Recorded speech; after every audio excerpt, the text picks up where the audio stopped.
Time to take a look at some of the business stories in our region. Alan Hyams is here. He's the chairman of the Institute of Chartered Accountants. Welcome.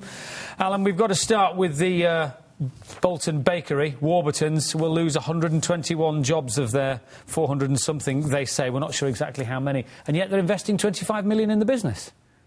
Absolutely. I suppose this is a story about progress. As manufacturing gets more efficient and we bring machines in, we need less people.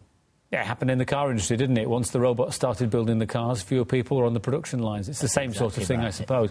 I mean, it's going to be grim news for those that end up losing their jobs, but for those that stay, I suppose it says the business, if they've got 25 million to invest, says it's doing quite well, does it? Well, obviously Warburton's has a bright future. It perhaps needs a few less employees to help it there. Sadly, that has to be the case. And same with AstraZeneca, again. We're not sure how many of the jobs will be local, but 8,000 more on top of the 12,000 they've already announced. And they're a multinational drugs giant, and they want to save £1 billion in 4 years. This is... well, we were told we're out of the recession. We're not quite out of it yet, then, you think? There's a difference. We've stopped falling off the cliff. We've now got to climb all the way back up. Oh, I see. OK.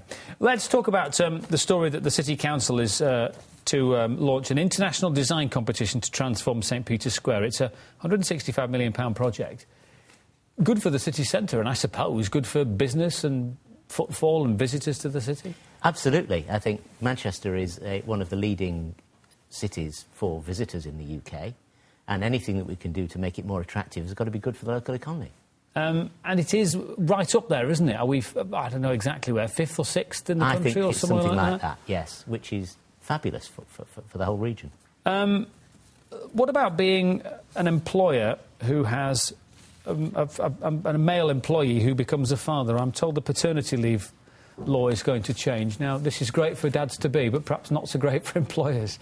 Well, I think it's designed for dads-to-be who are married to ladies who earn a lot more money than they do, because otherwise there's no point in doing it. Wouldn't that be a lovely position to be in? Well, I've never been in that position. I don't know about you. But it's more red tape and more cost for business at a time when we need to climb back. So it's difficult.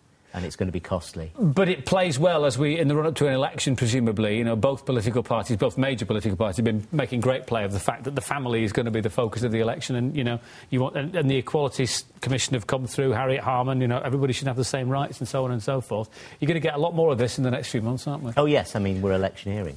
Well, you and I aren't, but they are. No, they are, and you and I will be discussing what they say as they electioneer. Aldi and Lidl, much more popular than the Big Four in terms of shoppers' affection. Explain that and tell me what you think.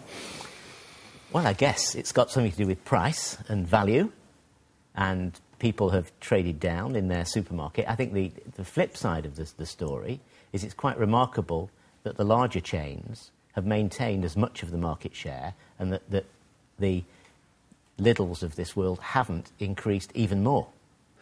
The Big Four were very quick to respond, though.